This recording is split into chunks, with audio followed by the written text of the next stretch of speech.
આજે આપણે અલગ અલગ આકાર બરાબર એના માટે કદ અને એના ક્ષેત્રફળના શું જોશું આપણે સૂત્ર જોશું. તો આ બધા સૂત્રો છે આપણે ધોરણ નંબર 11 અને 12માં ઉપયોગી થશે. આ ઓલરેડી સૂત્રો તમે ધોરણ નંબર 9 અને 10માં ભણી ચૂક્યા છો. તો એ સૂત્ર આપણે તાજા જ કરવાના છે કારણ કે ઘણા વિદ્યાર્થીઓને સૂત્ર ખ્યાલ ન હોય તો આ સૂત્ર આપણા માટે ઉપયોગી હોય છે. તો બધા સૂત્રો આપણે એક પછી એક લખીએ. આનો કે કોઈ રિંગ છે. આ રિંગની ત્રિજ્યા કેટલી છે? દાખલા કે સ્મોલ આર. તો રિંગનો પરિઘ બધાને ખ્યાલ છે કે રિંગનો પરિઘ કેટલો હોય? 2πr. પરિઘ એટલે કેટલી લંબાઈ થાય? તો કે અહીંથી માંડીને આ જે લંબાઈ થાય એને શું કહીએ આપણે? પરિઘ કહીએ. દાખલા કે અહીંથી તમે એને બ્રેક કરી નાખો તો જે આ જે લંબાઈ મળે તમને એ લંબાઈ જ ને આપણે શું કહીએ? પરિઘ કહીએ. જે લંબાઈ કેટલી હોય? L બરાબર 2πr. તો આ થઈ ગયો રિંગનો પરિઘ. પેલું.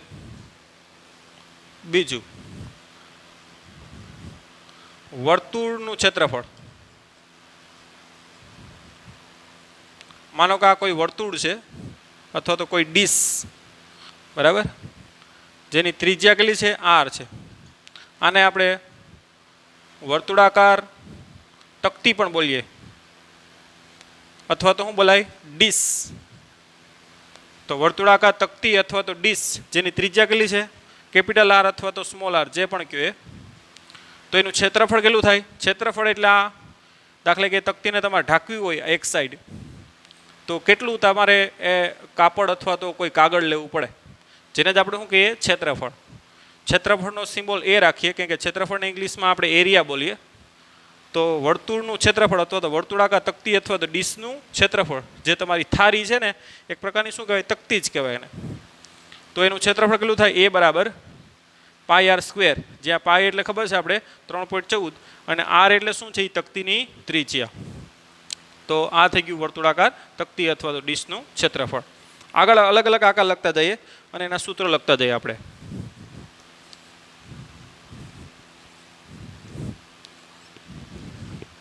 તમે ભણી ગયા છો ત્રિકોણ. આ ફ્લેટ બરાબર ફ્લેટ ત્રિકોણ છે. ત્રિકોણ માનો કે A B C છે. આ D છે એનું મધ્યબિંદુ છે. આ એક દોરેલો શું છે? આ રીતે લંબ. તો ત્રિકોણનું ક્ષેત્રફળ એટલે શું? તો ત્રિકોણનું ક્ષેત્રફળ A બરાબર શું થાય? તો કે 1/2 તમે લખતા હતા પાયો ગુણ્યા શું થાય? વેધ. 1/2 પાયો કેટલો થાય આનો? પાયો એટલે આ બેઝ ઇંગ્લિશમાં બોલીએ BC ગુણ્યા વેધ એટલે આ લંબ AD. જો આ પ્રકારનો ત્રિકોણ હોય તો અહીંથી તમારા ખરેખર લંબ આ શું થાય? એનો વેધ થાય. ધ્યાન આપજો. એવું જરૂરી નથી કે મધ્યબિંદુ. આ તો સમબાજુ ત્રિકોણ છે એટલે મધ્યબિંદુ આવે. બાકી આ પ્રકારનો ત્રિકોણ થતો ABC તો AD શું છે? એનો વેધ કહેવાય. તો જે પણ લંબરૂપે બેઝ આરે જે લંબરૂપે ખૂણો બનાવે એને શું કહેશું? આને વેધ. આને શું કહેવાય? પાયો. તો ત્રિકોણનું ક્ષેત્રફળ શું થાય? A બરાબર 1/2 પાયો ગુણ્યા શું થાય? વેધ. ઓકે. આગળના સૂત્રો લખીએ આપણે. આ લગજગનું ત્રિકોણ નું ક્ષેત્રફળ.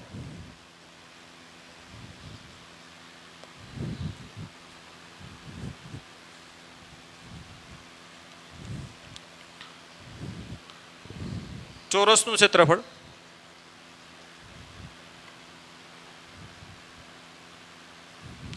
ધ્યાન આપજો આ બધા ફ્લેટ છે એટલે 2D માં જ છે બરાબર. પ્લેટ લાઈક અ પ્લેટ.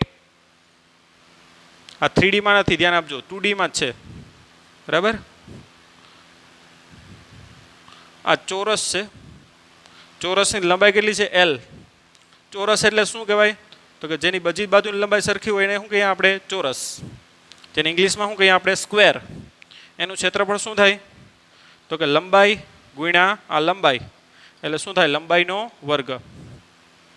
અને એનો એકમ પણ આપણે ખ્યાલ છે મીટર ગુણ્યા મીટર એટલે શું થાય? Meter square. ઓકે. આગળ લખીએ. આ બધા સૂત્રો તમારે નિયમની બુકમાં લખવાના છે. પાંચમું લંબચોરસનું ક્ષેત્રફળ આ છે લંબચોરસમાંનો લંબાઈ L છે, પહોળાઈ કેટલી છે B છે, લંબાઈને લેન્થ અને પહોળાઈને શું કહેવાય ઇંગ્લિશમાં બ્રીથ. તો ABCD કોઈ લંબચોરસ છે તો એનું ક્ષેત્રફળ કેટલું થાય? ક્ષેત્રફળ બરાબર શું થાય? તો કે લંબાઈ ગુણ્યા પહોળાઈ. તો આ આવી ગયું ચોરસનું ક્ષેત્રફળ. આ એક સાઈડ ઢાંકવી હોય તો LB જોઈએ, બંને સાઈડ ઢાંકવી હોય આને તો 2LB જોઈએ. બરાબર. આગળ લખીએ.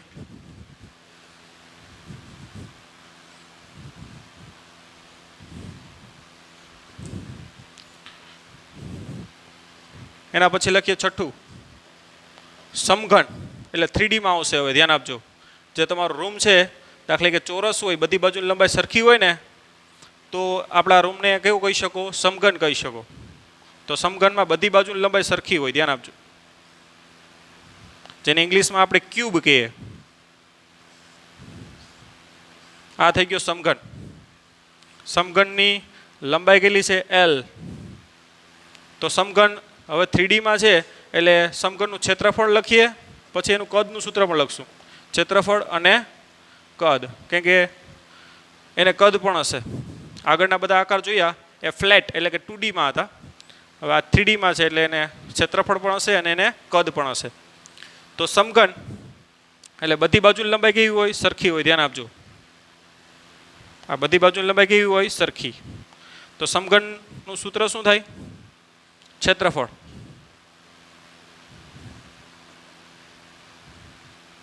એ બરાબર. હવે જો સમઘનમાં કેટલી ટોટલ આ બાજુઓ કેટલી હોય? તો કે 1, આ 2, ઉપરની 3, નીચેની 4, આ 5 અને તમારી બાજુની 6. તો આ એક જે પૃષ્ઠ છે અથવા તો બાજુ છે એનું ક્ષેત્રફળ કેટલું થાય? લંબાઈ ગુણ્યા લંબાઈ એટલે કેટલું થાય? L². તો આવી કેટલી છે? ટોટલ 6. એટલે ક્ષેત્રફળ એનું ક્ષેત્રફળ કેટલું થાય? 6L². ખ્યાલ આવ્યો? તો સમઘનનું ક્ષેત્રફળ કેટલું થાય ટોટલ? બધી બાજુઓનો ટૂંકમાં સરવાળો ક્ષેત્રફળ તો 6 છે ટોટલ, એટલે કેટલું થાય? L² વત્તા L² વત્તા L², 6 વખત એટલે કેટલું થાય? 6L². અને એનું કદ, સમઘનનું કદ, જેને આપણે સિમ્બોલ V આપીએ, કેમ કે કદને ઇંગ્લિશમાં વોલ્યુમ બોલાય, એટલે એનો સિમ્બોલ શું છે? V. તો સમઘનનું કદ કેટલું થાય? તો કે લંબાઈ ગુણ્યા પહોળાઈ પણ L છે અને ઊંચાઈ પણ L છે, એટલે કેટલું થાય? L3. અને એનો એકમ શું થાય?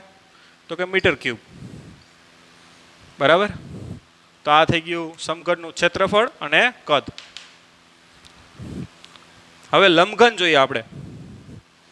લંબાઈ, પહોળાઈ અને ઊંચાઈ અલગ અલગ હોય તો લંબઘન બોલાય. બધી લંબાઈ, પહોળાઈ અને ઊંચાઈ સેમ હોય તો સમઘન બોલાય. તો 7મું લખીએ આપણે. લંબઘન નું ક્ષેત્રફળ અને કદ. તો લંબઘન દોરવું હોય તો કઈ રીતે? તો કે આ રીતે એક લંબચોરસ દોરો, એના ઉપર આવી રીતે બીજો લંબચોરસ દોરો.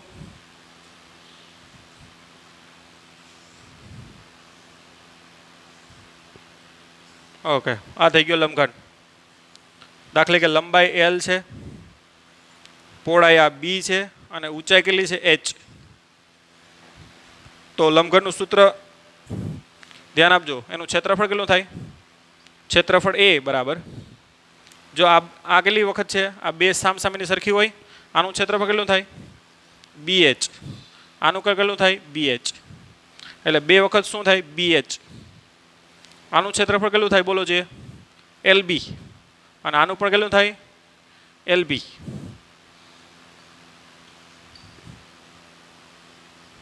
એટલે વત્તા શું આવશે? 2LB વત્તા આ તમારી સાઈડ જે છે એનું ક્ષેત્રફળ કેટલું થશે? તો કે આગળની છે L અને આગળનું છે H, LH. એટલે ઉપર ને નીચે 2 વખત છે એટલે 2LH. એટલે 2 સામાન્ય કાઢી નાખો એટલે 2 કૌંસમાં BH વત્તા LB વત્તા LH. તો આ શું આવી ગયું? લંબઘનનું કુલ સપાટીનું ક્ષેત્રફળ. હવે એનું કદ જોઈએ આપણે. તો લંબઘનનું કદ કેટલું થાય? લંબઘનનું કદ v બરાબર કેટલું થાય? તો કે લંબાઈ ગુણ્યા પહોળાઈ ગુણ્યા ઊંચાઈ. તો આ શું આવી ગયું? એનું કદ. ઓકે, હવે નેક્સ્ટ આકાર લઈ લઈએ આપણે. ગોળો લઈ લઈએ. શું લઈ લઈએ આપણે હવે? ગોળો.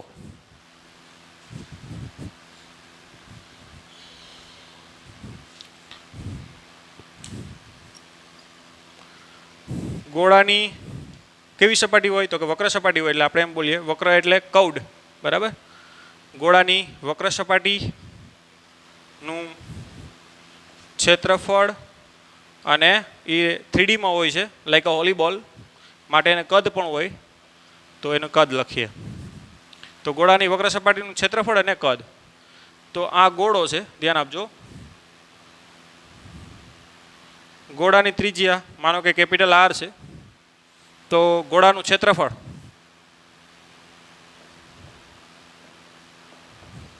તમે ભણી જ ગયા છો. ક્ષેત્રફળ કેટલું થાય એનું? 4πr². વક્ર સપાટીનું ક્ષેત્રફળ, જે આ વક્ર સપાટી બને 3D માં, તો એ વક્ર સપાટીનું ક્ષેત્રફળ કેટલું થાય? 4πr². અને એ ક્ષેત્રફળ ગણી અને એટલું કાગળ લ્યો અથવા તો કપડું લ્યો તો આખો ગોળો શું થઈ જાય? ઢકાઈ જાય, સપાટી ઢકાઈ જાય. માનો કે આ ગોળો છે એનો પાવડર કરો તો કેટલું કદ મળે તમને?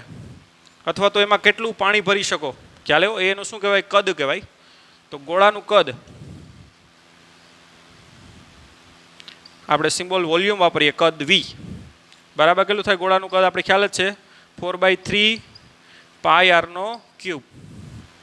તો આ થઈ ગયું ગોળાનું કદ. હવે આપણે નેક્સ્ટ આકાર લઈ લઈએ, નળાકાર. તો આ લખી લ્યો.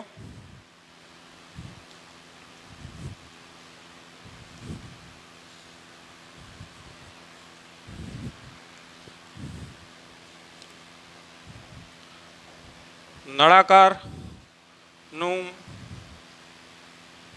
ક્ષેત્રફળ અને 3D માં હોય એટલે એનું શું મળે? કદ પણ મળે. જેને ઇંગ્લિશમાં નળાકારને શું બોલીએ? સિલિન્ડર.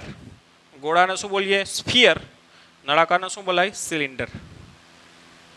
ઓકે, તો આ એક નળાકાર છે. આ નળાકારનો આડછેદ બોલાય. શું બોલાય આને? ધ્યાન આપજો, બહુ મહત્વનો શબ્દ છે, આડછેદ. અને જે આ સપાટી થાય એને શું બોલાય? વક્ર સપાટી. અને આ કેટલો આડછેદ? બીજો આડછેદ છે, ધ્યાન આપજો.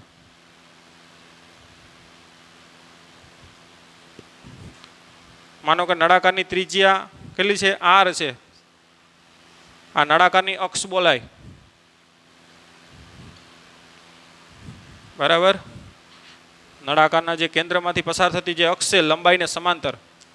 માનો કે નળાકારની લંબાઈ કેટલી છે? L. આડછેદની ત્રિજ્યા કેટલી છે? R. આને સપાટ સપાટી પર બોલાય. નળાકારની શું બોલાય? સપાટ સપાટી, કે ફ્લેટ છે એટલે. ના આ જે વક્ર હોય એટલે શું બોલાય એને? નળાકારની વક્ર સપાટી. તો નળાકારના આડછેદનું ક્ષેત્રફળ કેટલું થાય? તમને એમ કે નળાકારના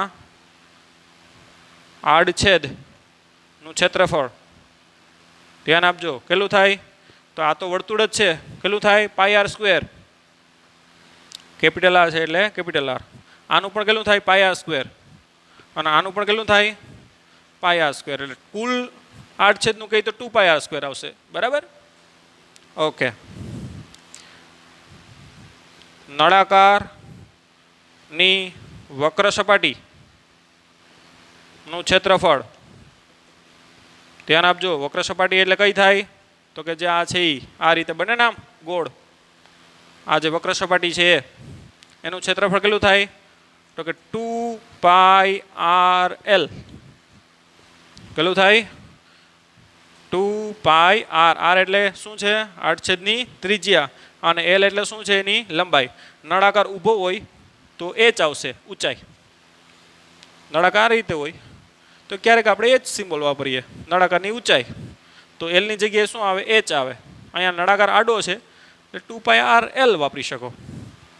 ઓકે, તો આ થઈ ગયું તમને એમ કહે કે નળાકારની કુલ સપાટીનું ક્ષેત્રફળ, ધ્યાન આપજો, નળાકારની કુલ સપાટીનું ક્ષેત્રફળ તો કેટલો આવશે? તો કેટલી સપાટી થાય? તો કે 2 આડછેદ, તો એ એક આડછેદનું ક્ષેત્રફળ કેટલું? પાઈ આર સ્ક્વેર, બીજા આડછેદનું પણ પાઈ આર સ્ક્વેર, અને વક્ર સપાટીનું કેટલું? તો કે 2 પાઈ આર એલ. તો આ નળાકારની શું આવી ગઈ? કુલ સપાટીનું ક્ષેત્રફળ કહેવાય આને, જે પાઈ આર વત્તા પાઈ આર સ્ક્વેર એટલે 2 પાઈ આર વર્ગ વત્તા શું થાય? 2 પાઈ આર એલ. આમાંથી સામાન્ય શું નીકળે? 2 પાઈ આર, કૌંસમાં વધે શું? આર વત્તા એલ. તો આ આવી ગયું નળાકારની કુલ સપાટીનું ક્ષેત્રફળ. તો આવી રીતે નળાકારમાં આવી રીતે 3 પ્રકારના ક્ષેત્રફળ બને અલગ અલગ, ધ્યાન આપજો. ઓકે, હવે આગળ વધીએ, આપણે એનું કદ જોઈ લઈએ. તો નળાકારનું કદ, નળાકારમાં તમે કેટલું પાણી ભરી શકો? તો નળાકારનું કદ વી વોલ્યુમ બરાબર કેટલું થાય? તો કે પાઈ આર વર્ગ એલ. કેટલું થશે? પાઈ આર વર્ગ એલ. તો આ આવી ગયું નળાકારનું કદ.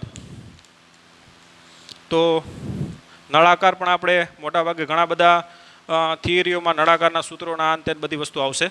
હવે એક ધ્યાન આપજો તમે, આ રીતે પણ નળાકારનું સૂત્ર આપણે યુઝ કરી શકીએ કે પાઈ આર વર્ગ એટલે આડછેદ છે ને, આડછેદનો સિમ્બોલ દાખલા કે એ હોય, આડછેદનું ક્ષેત્રફળ કેટલું હોય? એ.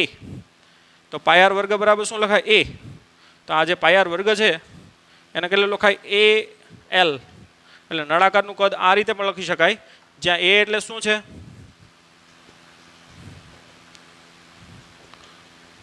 નળાકારના આડછેદનું શું છે? ક્ષેત્રફળ. ધ્યાન આપજો. તો નળાકારનું ક્ષેત્રફળ છે, કદ છે એ આ રીતે પણ લખાય અને આ રીતે પણ લખાય, કેમ કે આ સૂત્રનો પણ ઘણી જગ્યાએ આ રીતે આપણે યુઝ કરવાના છે. આપણે ચેપ્ટર નંબર 12માં આણ્વીય સ્તરની રીત જોઈ હતી ત્યારે આ પ્રકારના સૂત્રોનો યુઝ કર્યો હતો. તો એ પણ આપણે ધ્યાન રાખવાનું થાય. ઓકે, તો હવે આપણે લાસ્ટ આકાર છે એ લઈ લઈએ. લાસ્ટ આકાર આપણે જોઈ લઈએ હવે. શંકુ, શંકુનું ક્ષેત્રફળ અને કદ. કેમ કે શંકુ પણ આપણે ખબર છે 3D માં હોય. શંકુને આપણે ઇંગ્લિશમાં શું કહીએ? કોન. તો શંકુ પહેલાં આપણે ડ્રો કરીએ. ધ્યાન આપજો, આ 3D માં હોય આ રીતે. બધાએ કોન ખાધો જ હશે. એક પ્રકારનું શું છે? શંકુ. તો આ શંકુ છે, આ એલ, જેને આપણે શું કહીએ? એની ત્રાસી ઊંચાઈ, સ્લેન્ટ હાઇટ બોલાય ઇંગ્લિશમાં એને. આ શંકુની ઊંચાઈ બોલાય, જેને આપણે એચ કહી દઈએ. આ શંકુનો જે નીચેનો આડછેદ છે આ, એની શું છે? ત્રિજ્યા, જેને આપણે સ્મોલ આર કહી દઈએ. ચાલો, તો આ રીતે 3 પેરામીટર હોય એના. આ શંકુ છે, આ શંકુનો નીચેનો આડછેદ બોલાય, જે કેવો હોય? વર્તુળાકારનો હોય, એની ત્રિજ્યા આર છે. શંકુની ઊંચાઈ એચ એટલે શું છે? શંકુની ઊંચાઈ, અને એલ એટલે આ ત્રાસી ઊંચાઈ. ધ્યાન આપજો. ઓકે, તો હવે શંકુમાં ક્ષેત્રફળની વાત કરીએ તો આ નીચેનું ક્ષેત્રફળ, જેને શંકુના આડછેદનું ક્ષેત્રફળ બોલાય બરાબર, અથવા તો બેઝ નીચેનો છે ને જે આધાર, એનું ક્ષેત્રફળ. તો એ ક્ષેત્રફળ કેટલું થાય? આપણે ખબર છે પાઈ આર સ્ક્વેર. સ્મોલ આર છે એટલે પાઈ સ્મોલ આરનો સ્ક્વેર. અને જે આ વક્ર સપાટી છે શંકુની, આ વક્ર સપાટી બોલાય. તો 2 પ્રકારના ક્ષેત્રફળ બને આમાં.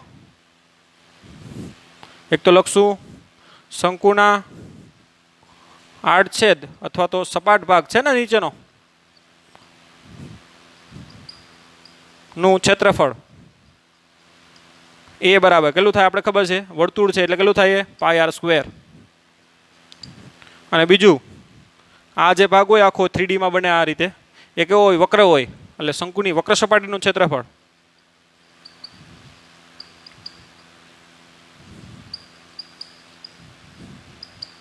તો વક્ર સપાટીનું ક્ષેત્રફળ કેટલું થાય? તો કે એ બરાબર પાઈ આર એલ, જ્યાં એલ એટલે શું છે? ત્રાસી ઊંચાઈ, ધ્યાન આપજો. તો તમને એમ કહે કે શંકુનું કુલ ક્ષેત્રફળ કેટલું? તો શંકુનું કુલ ક્ષેત્રફળ બરાબર શું થાય? આ બંનેનો સરવાળો પાઈ આર વર્ગ વત્તા પાઈ આર એલ, અથવા તો આમ પણ લખાય પાઈ આર કૌંસમાં આર વત્તા એલ.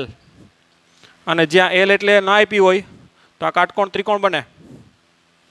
આ શું બને? કાટકોણ ત્રિકોણ. પાયથાગોરસનો પ્રમેય કે ભાઈ એલ સ્ક્વેર એટલે કર્ણનો વર્ગ બરાબર શું લખાય? બે બાજુનો વર્ગનો સરવાળો, એટલે એચ સ્ક્વેર વત્તા શું લખાય? R square. માટે એલ બરાબર શું થાય? અંડર રૂટ એચ સ્ક્વેર વત્તા આર સ્ક્વેર. આનો ઉપયોગ કરીને તમે એલ મેળવી શકો, ન આપી હોય તો. ઓકે, તો આ રીતે શંકુમાં 3 ક્ષેત્રફળ અલગ અલગ રીતે બોલી શકો.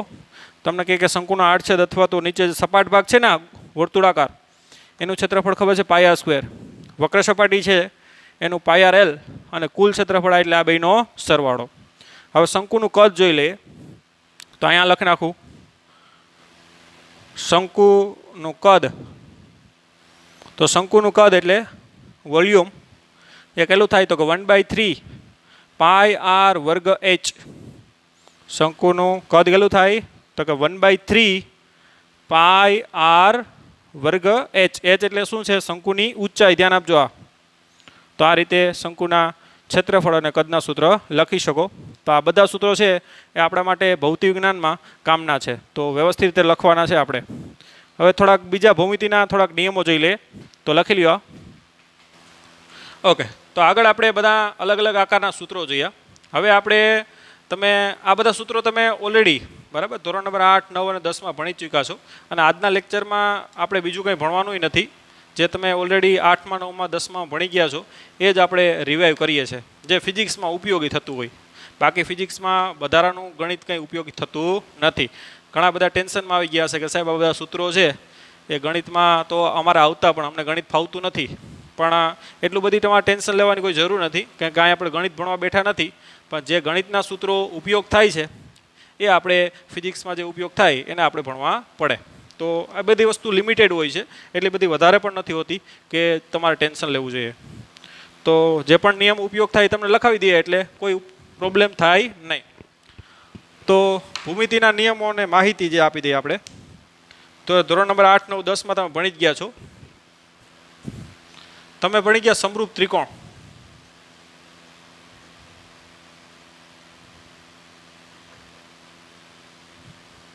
એની સમરૂપતા. દાખલા કે ત્રિકોણ છે બે,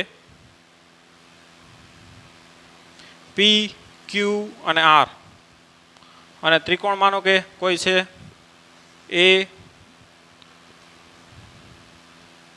એ બી અને આ સી. ઓકે, તો ત્રિકોણની સમરૂપતા તમે કઈ રીતે લેતા હતા? તો આ બંને ત્રિકોણ પી, ક્યુ, આર અને એ, બી, સી સમરૂપ થવા માટેની શરતો કઈ કઈ છે, અને સમરૂપ હોય તો કઈ રીતે એને લખી શકાય? તો એ આપણે પહેલાં સમરૂપતા લેવાની છે. Angle, angle, angle. ધ્યાન આપજો. આ સમરૂપતા એંગલ, એંગલ, એંગલ એટલે ત્રણેયના અનુરૂપ ખૂણા સમાન હોય. એટલે કે ખૂણો પી ઇઝ ઇક્વલ ટુ ખૂણો એ હોય. ધ્યાન આપજો. ખૂણો ક્યુ ઇઝ ઇક્વલ ટુ ખૂણો બી હોય. અને ખૂણો આર ઇઝ ઇક્વલ ટુ ખૂણો શું હોય? સી હોય. ધ્યાન આપજો. તો આ બંને ત્રિકોણ છે. ત્રિકોણ ક્યાં ક્યાં? પી, ક્યુ, આર એ સમરૂપનો સિમ્બોલ છે. ત્રિકોણ શું થશે? એ, બી, સી. તો ત્રણેયના અનુરૂપ ખૂણા સમાન હોય ને, બરાબર? આનો ખૂણો આ અને આનો ખૂણો આ. તો આ બંને ત્રિકોણો કેવા કહેવાય? સમરૂપ ત્રિકોણો કહેવાય. અને એ કોના આધારે? તો કે ખૂણા, ખૂણા, ખૂણાને ખૂ, ખૂ, ખૂ, જેને આપણે ઇંગ્લિશમાં શું કહીએ? Angle, angle, angle. તો એને આધારે કેવા થાય? સમરૂપ ત્રિકોણ થાય. જેને તમે ગુજરાતીમાં શું કહેતા હતા? ખૂ, ખૂ, ખૂ એટલે ખૂણો, ખૂણો અને ખૂણો. આપણે અહીંયા એ એટલે એંગલ, એંગલ, એંગલ. કારણ કે ઇંગ્લિશમાં ખૂણાને શું કહેવાય? એંગલ. બરાબર? તો એને આધારે કેવા છે? સમરૂપ ત્રિકોણ છે.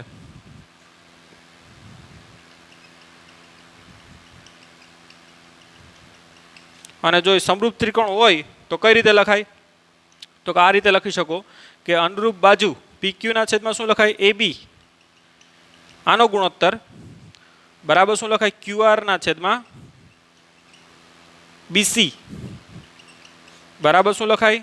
તો કે PR ના છેદમાં શું લખાય? AC. આનો ગુણોત્તર હંમેશા કેવો હોય? એનો ટૂંકમાં આ જે ગુણોત્તર આવે ને એ ત્રણેયનો કેવો હોય? સમાન હોય.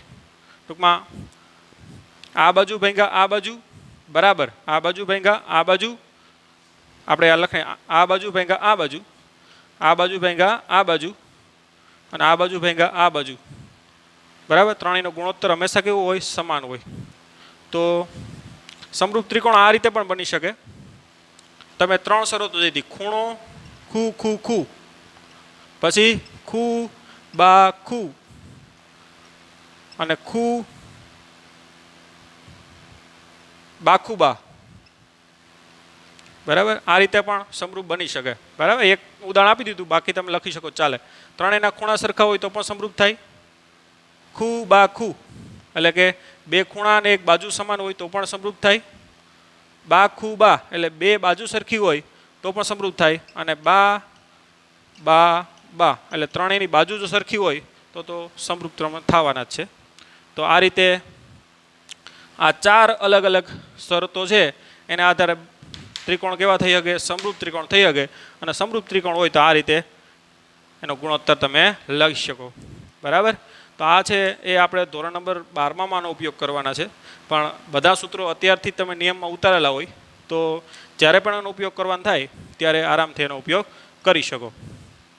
ઓકે, આ થઈ ગઈ ત્રિકોણની સમરૂપતા.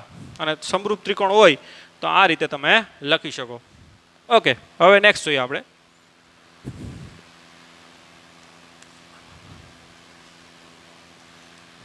ફિઝિક્સમાં જે તમે પ્રમેયો ભણી ગયા છો ગણિતમાં, પણ ફિઝિક્સમાં જે ઉપયોગી થતા હોય એ પ્રમેય જોઈ લે. એટલે ઉપયોગી પ્રમેય બધાને ખ્યાલ જ છે કે આ કાટકોણ ત્રિકોણ છે. ધોરણ નંબર 7થી તમે શીખો છો. એઝ એ ફિઝિક્સ ટીચર જે પણ ફિઝિક્સમાં મેથ્સ યુઝ થાય એ મારે તમને કહેવાનું થાય. તો આ કાટકોણ ત્રિકોણ છે. આ ખબર છે આપણે આને કર્ણ કહીએ બરાબર. ને આ ખૂણો હોય તો આ સામેની બાજુ પાસેની બાજુ જે પણ હોય. આ 90નો છે, 90નો આ સિમ્બોલ.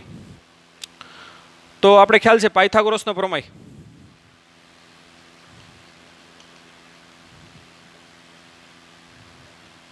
બરાબર આપણે ખ્યાલ છે કે કર્ણનો વર્ગ એટલે કે 80નો વર્ગ બરાબર બાજુનો વર્ગનો શું થાય? સરવાળો. એટલે કે શું થાય? ABનો વર્ગ વત્તા BCનો વર્ગ બરાબર. તો આ થઈ ગયો આપણો પાયથાગોરસનો પ્રમેય કે ભાઈ કર્ણનો વર્ગ એટલે આ બાજુનો વર્ગ કરો તો એનું જે મૂલ્ય આવે એ કોના જેટલું થાય? તો કે આ બાજુનો વર્ગ વત્તા આ બાજુના વર્ગના મૂલ્ય જેટલું. ઓકે, નેક્સ્ટ બીજો પ્રમેય જે આપણે ફિઝિક્સમાં ઉપયોગ થાય. ઓકે, માનો કે આ ત્રિકોણ ABC છે.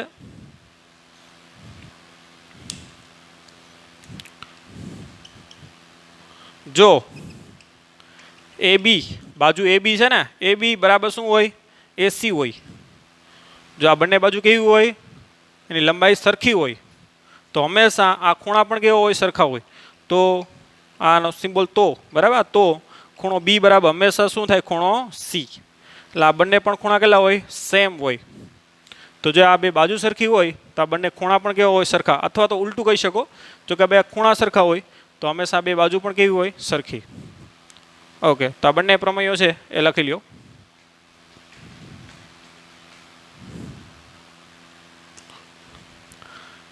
અલગ અલગ આકાર માટે ખૂણાનો સરવાળો કેટલો થાય જોઈ લઈએ આપણે. આપણે આ ખબર છે ત્રિકોણ ABC. એમાં 3 ખૂણા હોય. કેટલા? 3. તો ત્રણેય ખૂણાનો સરવાળો કેટલો થાય? આપણે ખ્યાલ છે કેટલો થાય? 180. ત્રિકોણના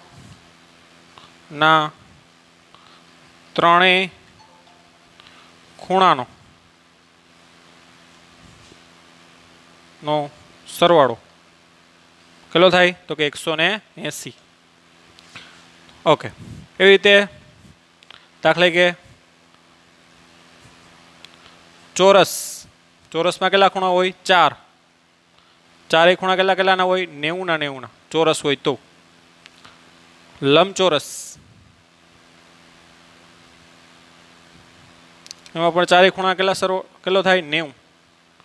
પછી સમાંતર બાજુ ચતુષ્કોણ, ધ્યાન આપજો. સમાંતર બાજુ ચતુષ્કોણ કેને કહેવાય? તો કે આ બાજુ અને આ બાજુ સમાંતર હોય અને આ બાજુ અને આ બાજુ કેવી હોય? સમાંતર હોય. તો આને શું કહેવાય? સમાંતર બાજુ ચતુષ્કોણ.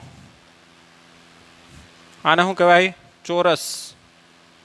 આને શું કહેવાય? લંબચોરસ. બરાબર. આમાં બધામાં કેટલા ખૂણા છે જોવું તમે? 4.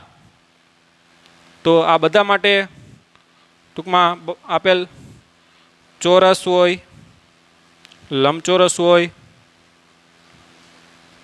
કે સમાંતર બાજુ ચતુષ્કોણ હોય.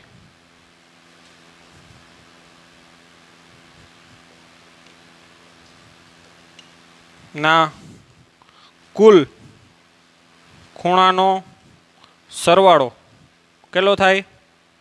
તો કે 90 + 90 કેટલો થાય? 360. ધ્યાન આપજો. કોઈ પણના ખૂણા કેટલા હોય? 4 હોય. કોઈ પણ આકાર હોય, કેટલા ખૂણા હોય? 4. તો એનો કુલ ખૂણાનો સરવાળો કેટલો થાય? 360. ઓકે. હવે આનું સૂત્ર પણ તમે મેળવી શકો કે કોઈ પણ ખૂણો કેટલો થાય? બરાબર. આપેલ આકારનો કુલ ખૂણાનો સરવાળો બરાબર. તમારે એનું સૂત્ર મેળવવું હોય તો 180 ગુણ્યા શું કરાય? n-1 sorry n-2. જ્યાં n એટલે શું થાય? ખૂણાની સંખ્યા. તો આ સૂત્ર તમે યુઝ કરી શકો. જો ત્રિકોણ છે તો ત્રિકોણ માટે યુઝ કરો તો 180 ગુણ્યા n-2. કેટલા ખૂણા છે ત્રિકોણમાં? 3. તો 3 - 2. 3 - 2 એટલે 1 એટલે 180 આવી ગયું. એવી રીતે તમે ચોરસમાં જો તો 180 ગુણ્યા કેટલા ખૂણા છે? 4. તો 4 - 2 એટલે 2 એવા 180 દુ કેટલા થાય? 360. આવી રીતે કોઈ પણ આકાર માટે આ સૂત્ર યુઝ કરી શકો. એ કુલ ખૂણાનો સરવાળો આપશે. ધ્યાન આપજો. તો 180 ગુણ્યા કેટલા કરાય? n-2 એટલે કોઈ પણ આકાર છે એના કુલ ખૂણાનો આપી દે, સરવાળો આપી દે. ઓકે. માનો કે પંચકોણ છે. તમને એમ કહે કે પંચકોણના દરેક ખૂણાનું માપ કેટલું? નિયમિત પંચકોણ. નિયમિત પંચકોણ. નિયમિત પંચકોણ એટલે દરેક ખૂણા સરખા હોય. પંચકોણ એટલે કેટલા ખૂણા હોય ને? 5.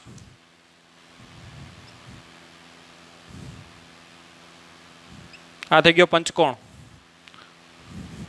નિયમિત એટલે આ બધા ખૂણા કેવો હોય? સરખા હોય. તો 5 ખૂણાનો સરવાળો કેટલો થાય? તો કેટલો થશે?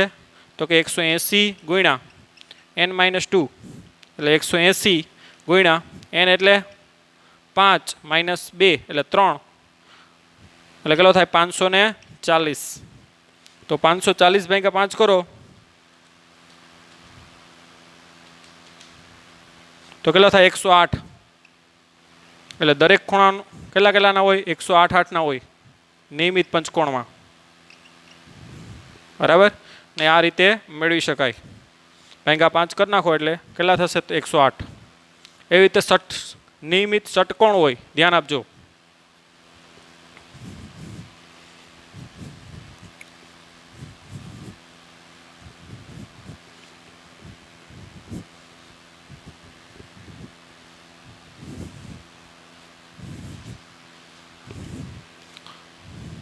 નિયમિત ષટકોણ. ષટકોણ એટલે એમાં કેટલા ખૂણા હોય? 6 ખૂણા. આને પેન્ટાગોનલ કહેવાય. આને શું કહેવાય? ષટકોણને શું કહેવાય? હેક્ઝાગોન. 8 ખૂણા હોય તો ઓક્ટાગોન. તો ષટકોણ એટલે 6 ખૂણા દોરવાના થાય આપણે.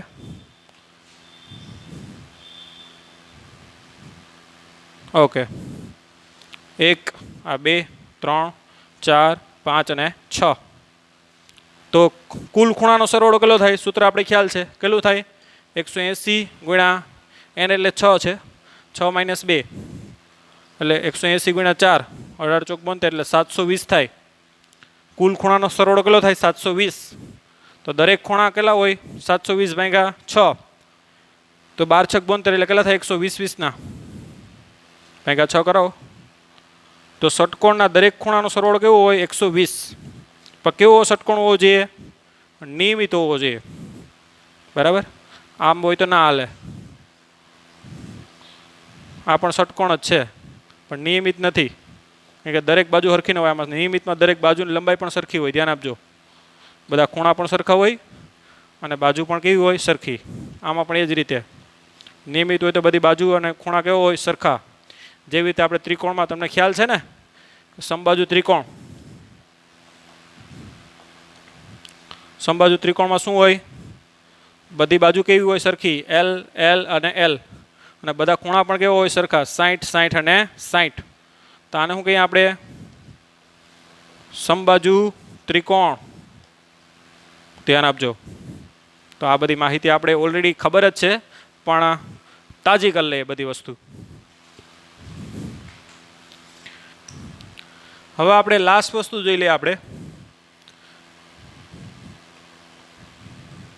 ત્રિકોણનો બહિષ્કોણ. ઓકે, ધોરણ નંબર 12માં ખાસ તો એનો ઉપયોગ થાય, પણ તમને અત્યારથી કહી દઈએ ભેગું ભેગું. નિયમની બુકમાં લખો તો તાજું રહી. આ ત્રિકોણ છે, માનો ત્રિકોણ ABC. તો આ જે ખૂણો છે ને એને ત્રિકોણનો શું કહેવાય? બહિષ્કોણ કહેવાય. અથવા તો આને પણ તમે બહિષ્કોણ કહી શકો, અથવા તો આને પણ શું કહી શકો? બહિષ્કોણ. બરાબર, તો ધ્યાન આપજો. અહીંયા માનો કે આ થીટા છે, આ ખૂણો આલ્ફા છે, આ ખૂણો બીટા છે, અને આ ખૂણો કેટલો છે? ગેમા. બરાબર, તો થીટા છે એ ત્રિકોણનું શું છે? બહિષ્કોણ. અને બહિષ્કોણનું માપ હંમેશા ધ્યાન આપજો. થીટા બરાબર શું થાય? આ બંને ખૂણાના સરવાળા જેટલું હોય. કેનો જેટલું? તો કે આલ્ફા વત્તા કોના જેટલું? બીટા. તો બહિષ્કોણ થીટા બરાબર શું થાય? આલ્ફા વત્તા બીટા. જો તમને સાબિતી આપવું હોય તો એ તમને આપી દઉં. તમને ખબર છે કે આલ્ફા વત્તા બીટા વત્તા ગેમા બરાબર શું થાય? 180. ત્રિકોણના ત્રણેય ખૂણાનો સરવાળો કેટલો હોય? 180. હવે આ બંને ખૂણાનો સરવાળો કેટલો થાય? ગેમા વત્તા થીટા. હવે ગેમા પ્લસ થીટા કેટલું થાય? 180 થાય. આ બંને ખૂણાનો સરવાળો કેટલો હોય? 180. માટે અહીંયા કિંમત મૂકી દો. 180 બરાબર શું લખાય? આલ્ફા વત્તા બીટા વત્તા ગેમા. 180 ની જગ્યાએ શું પુટ કરી શકો? ગેમા વત્તા થીટા. માટે ગેમા ગેમા કેન્સલ થઈ જાય. માટે થીટા બરાબર શું લખી શકો? આલ્ફા વત્તા બીટા. બરાબર, બરાબર છે ને? ઓકે, તો બહિષ્કોણ થીટા બરાબર શું થાય? તો કે આ બંને ખૂણાનો સરવાળો. ધ્યાન આપજો, આલ્ફા વત્તા બીટા. તો અહીંયા આપણું ભૂમિતિની માહિતી સંપૂર્ણ પૂરી થાય. તો આગળના લેક્ચરમાં આપણે જ્યાં છે ત્યાંથી આગળ વધશું. Bye bye, take care, have a nice day.